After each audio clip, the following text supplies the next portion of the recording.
ओम शांति। आज का विषय है आत्मा क्या चीज है, शरीर क्या चीज है और परमात्मा कौन है। आइए जाने आत्मा, शरीर और परमात्मा को। आत्मा सब कुछ करती है। इस शरीर रूपी मोटर को चलाने वाली आत्मा ही है। आत्मा आत्मा गुणों से और शक्तियों से बनी हुई है। आत्मा में 7 गुण और अनेक शक्तियाँ, पर मुख्य 8 शक्तियाँ होती है। आत्मा के 3 सूक्ष्म कर्मेंद्रियां, मन, बुद्धि और संस्कार, जो आत्मा में ही होते हैं, शरीर में नहीं। आत्मा देखने में नहीं आते हैं, जो देखने में नहीं आते हैं, क्योंकि जो आत्मा है वह तो सूक्ष्म है, अर्थात एक गुप्त चीज है जिसको 2 आंखों से देखा नहीं जा सकता है, पर शरीर को 2 आंखों से देखा जा सकता है। आत्मा को शरीर के द्वारा महसूस किया जाता है, पर कैसे? जब आत्मा को स्वयं का परिचय हो तभी। अगर आत्मा को स्वयं का परिचय ही नहीं है कि वह आत्मा है, तो वह शरीर में अपने को महसूस कैसे करे? और आत्मा को यह ज्ञान दे कौन वह आत्मा है और उसका शरीर उससे अलग है। कहने में तो आता है कि आत्मा अलग है और शरीर अलग है, पर वह बात प्रयोग में नहीं आती है।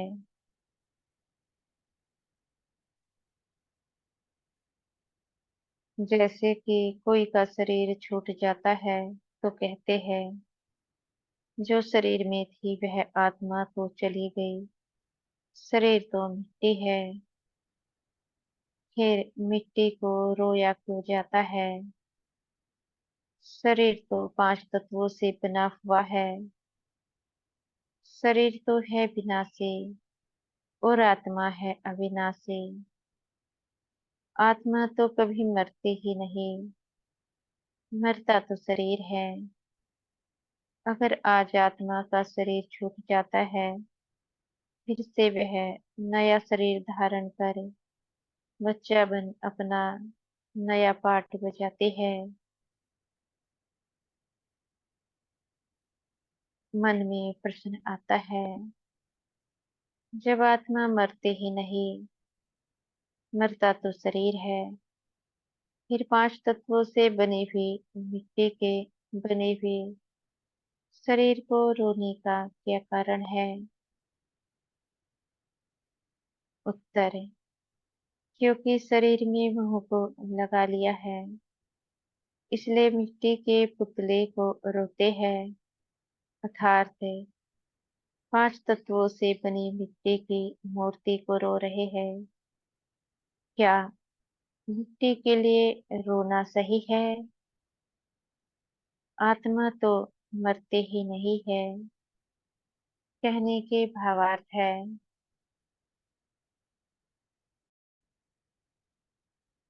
आत्मा है अविनाशी शक्ति। जैसे कि कोई का शरीर छूटता है, आत्मा निकल जाती है शरीर से, फिर शरीर को काफी लंबे समय तक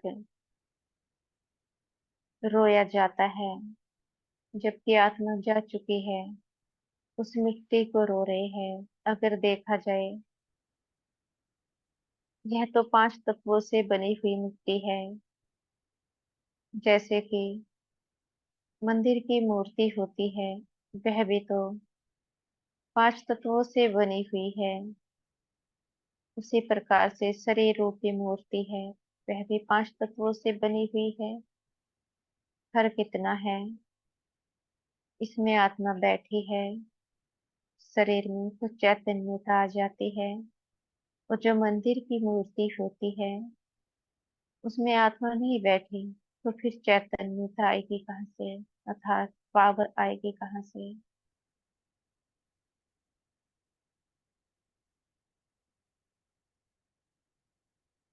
आत्मा का ज्ञान न होने के कारण इस प्रकार से यह सब होता है। आत्मा का सत्य परिचय कौन दे सकता है? आत्मा की सत्य पहचान वही करा सकता है जिसमें यह ज्ञान होगा कि आत्मा और शरीर दोनों अलग है। आत्मा से संबंधित सारा ज्ञान होगा किसमें? यह ज्ञान उसमें होगा जो आत्मा का बाप होगा। अब आत्मा का बाप कौन होगा?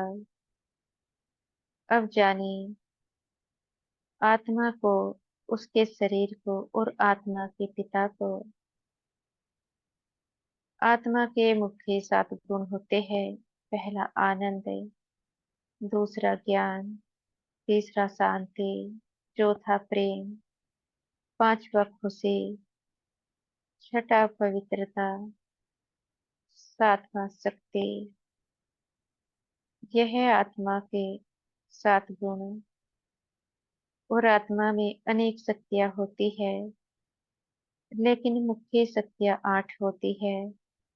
समाने की शक्ति, दूसरा सामना करने की शक्ति, तीसरा सहन शक्ति, चौथा समेटने की शक्ति, पांचवा निर्णय लेने की शक्ति, छठा परखने की शक्ति, सातवां सहयोग की शक्ति, आठवां विस्तार को सार में लाने की शक्ति। यह मुख्य अष्ट शक्ति आत्मा में होती है। इन गुणों से और शक्तियों से आत्मा बनी होती है। यह आत्मा के गुण और शक्तियां हैं। गुण और शक्तियों के आधार पर ही आत्मा अच्छे कर्म व बुरे कर्म करती है। जब ये गुण और शक्तियां आत्मा में भरपूर होते हैं तो आत्मा से पाप कर्म नहीं होते हैं। और जब यह गुण और शक्तियां आत्मा में कम होने लगती है तो आत्मा पाप कर्म करने लगती है। शरीर वह तो प्रकृति के 5 तत्वों से बना हुआ होता है। यह कह सकते हैं 5 प्रकार की मिट्टी से। यह जो सृष्टि है, इस सृष्टि में आने वाली हर एक चीज 5 तत्वों की मिट्टी से बनी हुई है। चाहे आत्मा का शरीर है, चाहे पशु पक्षियों का शरीर है, चाहे खान पान की सामग्री है, चाहे फर्नीचर है, अपने रहने का घर है। यहाँ पर जरूरत में काम आने वाली सभी वस्तुएं 5 तत्वों की सामग्री से बनी है। केवल आत्मा है जो शक्तियों से और गुणों से बनी हुई है। अब मन में विचार आता है कि यह गुण और शक्तियाँ आत्मा में कम होती क्यों है? क्या कारण है? क्या आत्मा इसकी जिम्मेवार है, या शरीर इसका जिम्मेवार है, या फिर आत्मा का बाप इसका जिम्मेवार है? आखिर कौन? आत्मा इस कर्म क्षेत्र पर शरीर का आधार लेकर अच्छा व बुरा पाठ दोनों ही बजाती है। जो अच्छे कर्म है वह भी आत्मा ही करती है, और बुरे कर्म वह भी आत्मा ही करती है।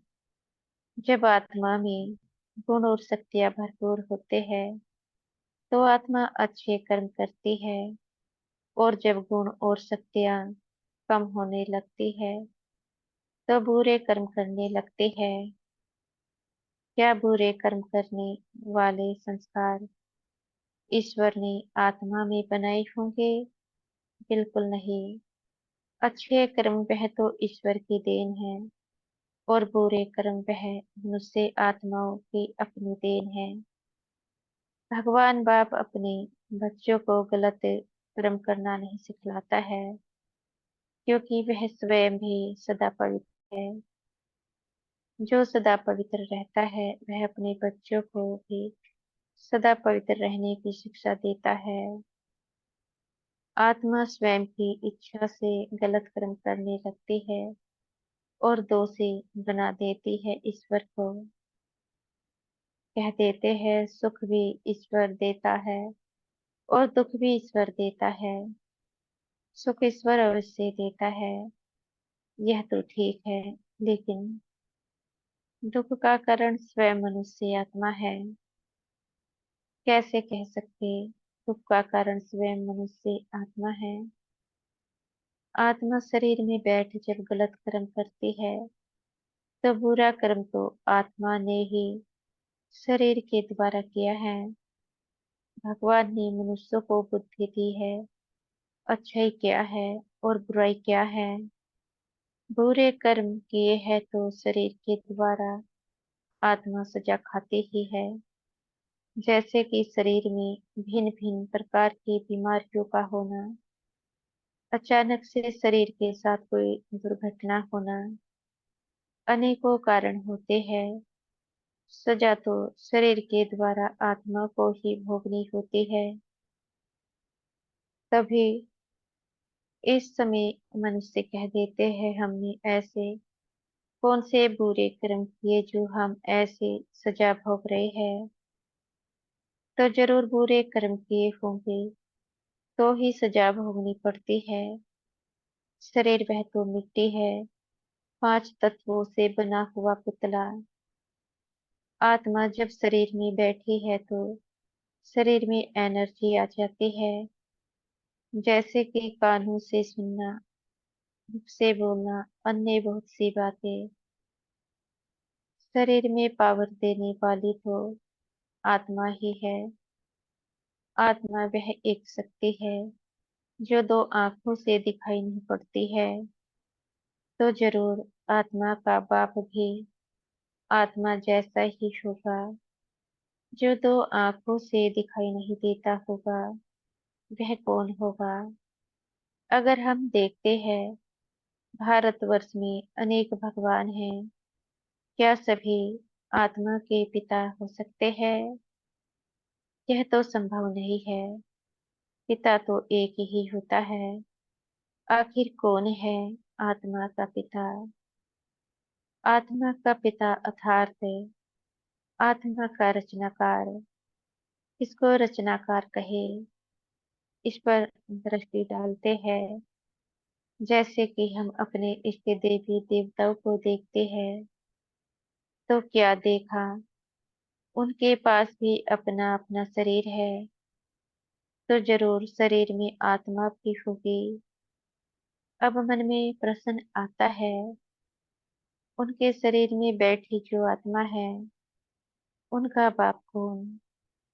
उनके आत्मा का भी तो कोई बाप होगा। अगर शरीर में बैठे हैं तो शरीर इसी धरती पर ही कर्म, तो जरूर इसी धरती पर ही कर्म किए होंगे। और शरीर किससे बना है? 5 तत्वों से। चाहे कोई भी देवी देवता है, बैठे तो सभी प्रकृति के बने 5 तत्वों के शरीर में। अगर देखा जाए तो प्रकृति से बना शरीर हर एक देवी देवताओं के पास है। तो सभी ने प्रकृति से बने शरीर का आधार लिया हुआ है। ऐसा कौन है जिसने प्रकृति के तत्वों से बने शरीर का आधार नहीं लिया? वह तो केवल परमपिता परमात्मा शिव ही है। शिवलिंग ही ऐसी आकृति है जो शरीर में नहीं है, एक पिंडी रूप है। कहते भी है ज्योति स्वरूप, अर्थात जिनका स्वरूप ज्योति जैसा है। और आत्मा का स्वरूप वह भी तो ज्योति जैसा ही होगा। आत्मा के पिता शिव को अपना शरीर नहीं है, तभी तो उनको कहते हैं अजन्मा, अभोक्ता, अशोचता। आत्मा का जन्म नहीं होता है, जन्म तो शरीर का होता है। तो जो भी देवी देवता है, जरूर उनके शरीर के जन्म हुए होंगे, क्योंकि वह सब शरीर में बैठे हैं। अब देवी देवता कोई भी हो, उनको अजन्मा तो नहीं कहेंगे, उनके आत्माओं को अविनाशी कहेंगे, क्योंकि इस समय किसी का भी शरीर तो दिखाई नहीं पड़ता है, तो जरूर शरीर मर चुका होगा। इसलिए कोई भी इष्ट देवी देवता अजन्मा नहीं हुए, क्योंकि शरीर सबका मर चुका है। देवी देवताओं की आत्मा आज भी अमर है। अब बात आती है शिव और शंकर की। शिव और शंकर दोनों अलग है। शिव है निराकार, शंकर है शरीरधारी। शंकर तो शरीर का आधार लेकर इसी दुनिया में कर्म करते हैं। उनका अपना परिवार है। उनकी अर्धांगिनी पार्वती, उनके दो बच्चे गणेश और कार्तिकेय जी। शंकर जी ने इसी दुनिया में विवाह किया और वैवाहिक जीवन जिया। शंकर जी सारे विश्व के पिता नहीं है। क्या कभी शंकर जी ने कहा है वह आत्माओं का पिता है? शंकर जी ने कभी नहीं कहा कि वह आत्माओं का पिता है। शंकर जी आत्माओं के पिता नहीं है, वह तो गणेश जी और कार्तिकेय जी के पिता हैं। अगर शंकर जी के चरित्र को देखते हैं तो उन्होंने इस दुनिया में विवाह किया, इसे दुनिया में वैवाहिक जीवन जिया। इस प्रकार से विष्णु जी ने कभी नहीं कहा मैं आत्माओं का बाप हो। ब्रह्मा जी ने कभी नहीं कहा मैं आत्माओं का बाप हो। श्री राम जी ने कभी नहीं कहा मैं आत्माओं का बाप हो। इस प्रकार से किसी भी देवी देवताओं ने यह नहीं कहा वे आत्माओं के मैं पिता है। सभी इष्ट देवी देवता शरीर के नाते कहते थे यह सब हमारे भक्त हैं। अपने भक्तों की रक्षा के लिए ही वह असुरों से युद्ध किया करते थे। अब प्रश्न उठता है कि जो असुर जाति है, उनके शरीर में बैठी जो आत्मा है, उनकी आत्मा का पिता कौन? जरूर उनकी आत्मा का बाप भी वही होगा जिसने आत्माओं की रचना की है। तीन श्रेणी है।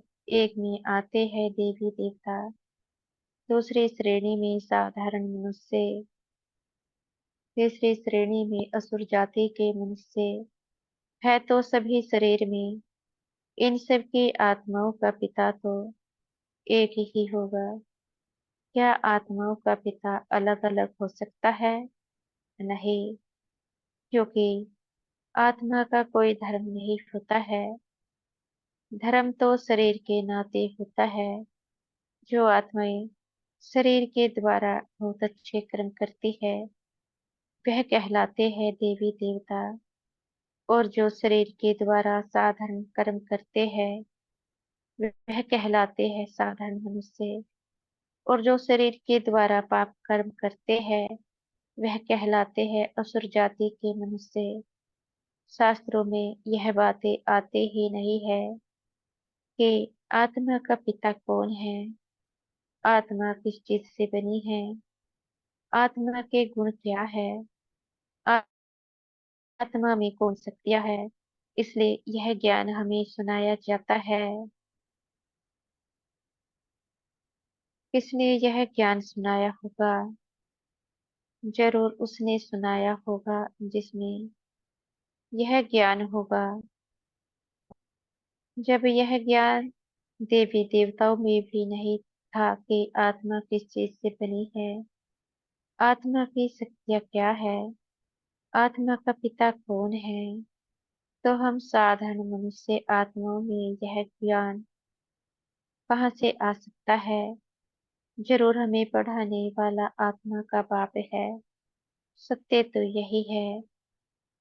आत्माओं का जो पिता है, वह है परम पिता परमात्मा शिव।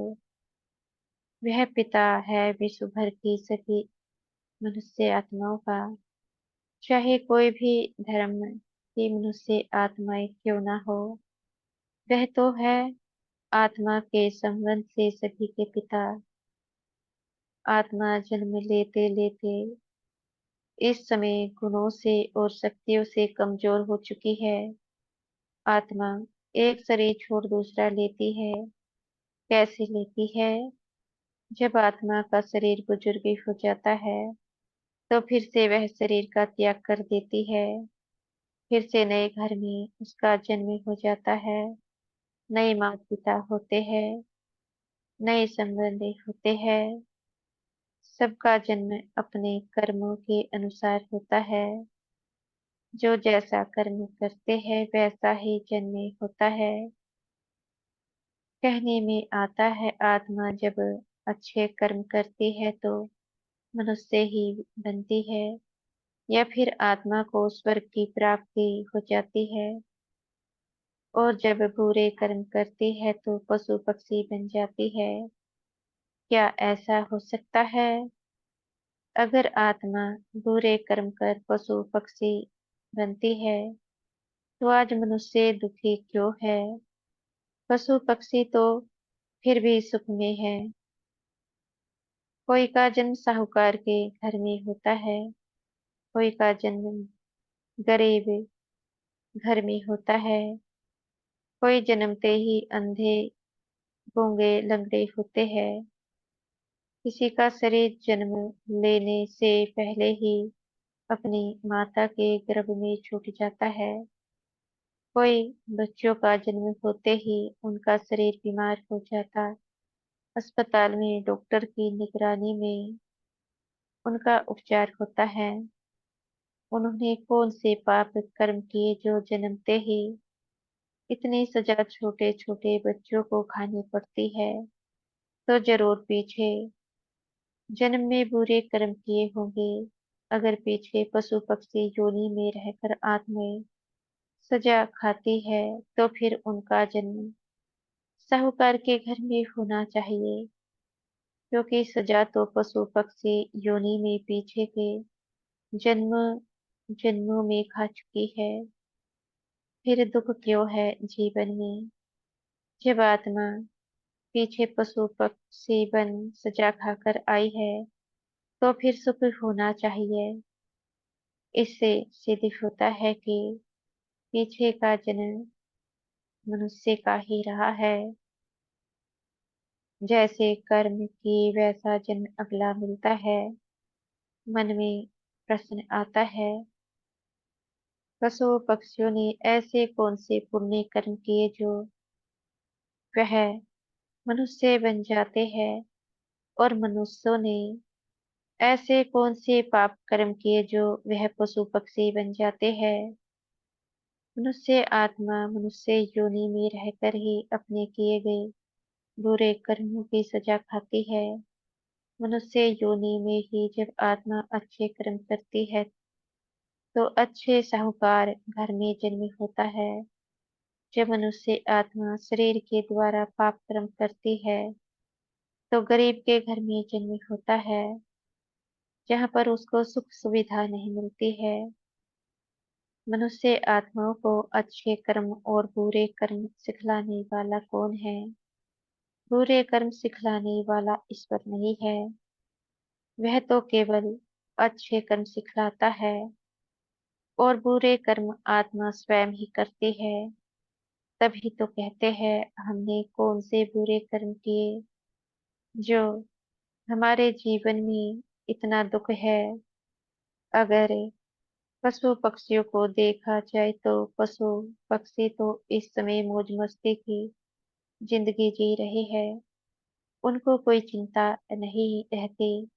उनके बच्चे पढ़ते हैं या नहीं पढ़ते हैं, या फिर भूखे प्यासे हैं, किसी प्रकार की कोई चिंता नहीं होती है।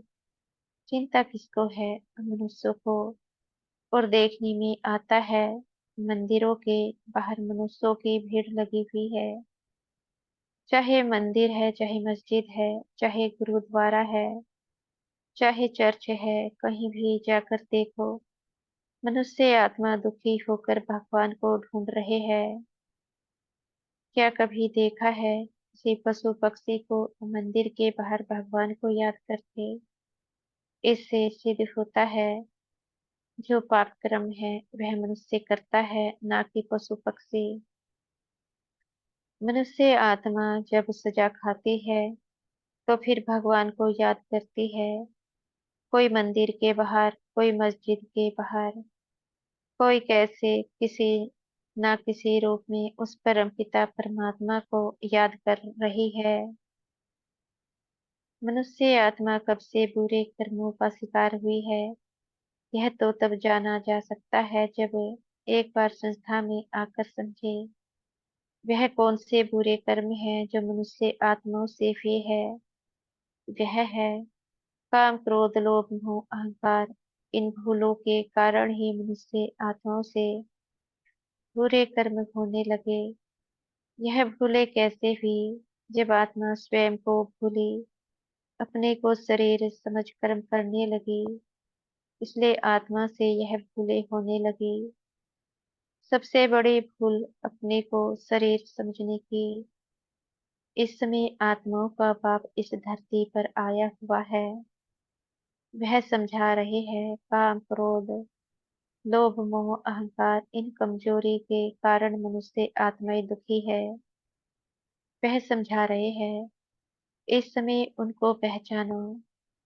उनको जानने से और पहचानने से जीवन में सुख और शांति, पवित्रता आ जाएगी। अब कैसे कहें, इस समय इस दुनिया में दुख बहुत है। हर धर्म में झगड़े बढ़ने लगे हैं।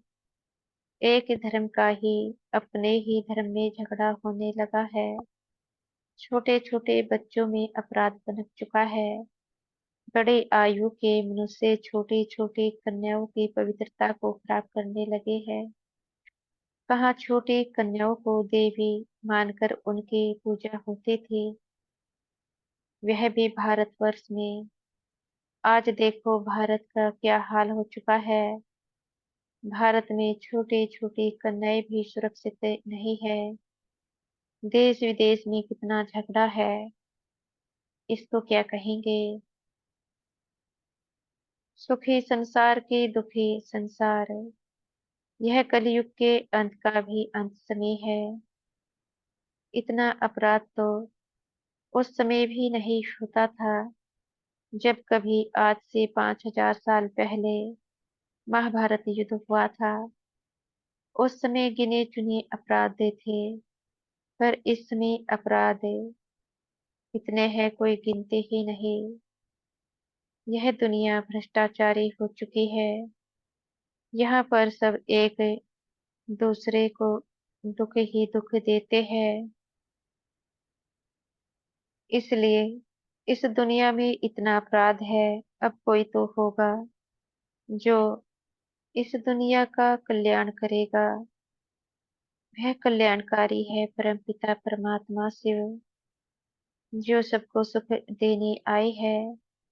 अगर अपने जीवन में सुख और शांति चाहते हैं तो उनको जानो, ब्रह्मा कुमारी संस्था से जुड़े और अपने जीवन का और अपने परिवार का कल्याण करें।